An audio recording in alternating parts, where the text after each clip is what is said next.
Hello, everyone. Hope you're doing well. So, this is your check in for week 4. I'm sorry it's delayed. I was not feeling well over the weekend, but I feel a little bit better today and should be fully recovered by the end of the week.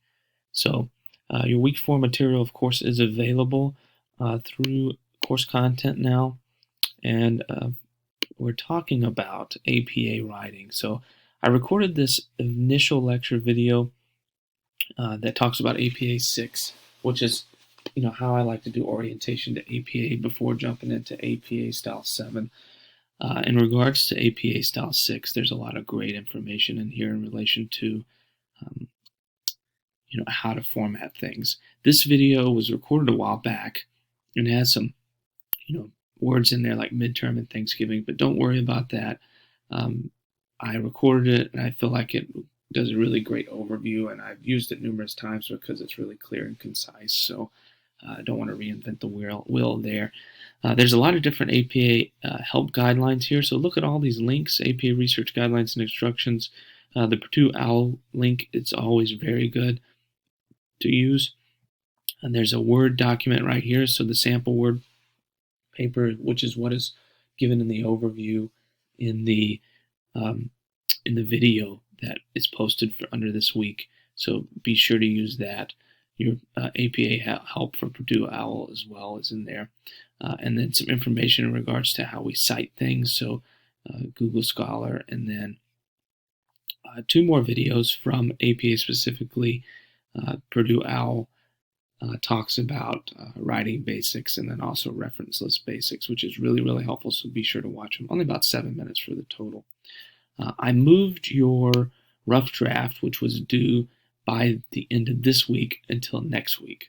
So that gives you a little bit extra time to study. When I say rough draft, I don't mean like you have to have a couple of pages done, because if you look here, I'm going to pull up the submission guidelines really quick. If you look at the submission guidelines, of course,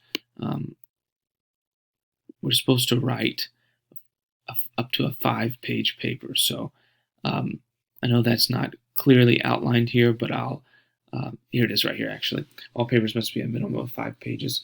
So don't feel like you got to go through a couple of pages of work for your rough draft. Just do bullet points, and then start in those bullet points and give a list of topics that you want to cover. So if you find your references first, that's usually the most helpful. I will have more information in regards to how to write a paper in the next couple of days. I'm going to post a pretty helpful video that I've shared with other students before in relation to how do you start with your abstract and then go into your introduction and body and then your conclusion page. So I'm hopeful that is helpful. Further, this is not meant to be super scary. So what I'm going to tell you right now in relation to your paper that's due, once you start on the rough draft, you're just going to email that to me. It's not a graded thing.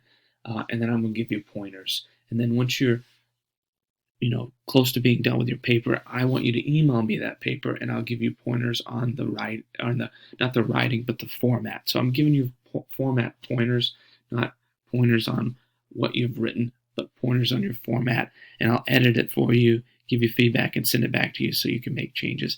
This assignment is not meant to grade your writing per se. It's more meant to grade your introduction to APA and your introduction to learning how to write in a specific format, because that's part of communication, right? However, we want to be able to communicate effectively in our writing. So over time, we'll talk about that as well. This is mostly let's learn the format per se. Let's learn how to research. That's super important. Other than that, that's pretty much going over everything that we have due this week, week 4. If you need anything from me, don't hesitate to reach out. I am available via email, or I can set up a Zoom call. I know a couple of you emailed me this weekend, and I'm sorry it took so long to get back to you. I was able to answer some emails yesterday, but I'm back in the swing of things now and should be able to respond fairly quickly. Thanks so much. I hope you have a great day, and I hope you have a great rest of the week.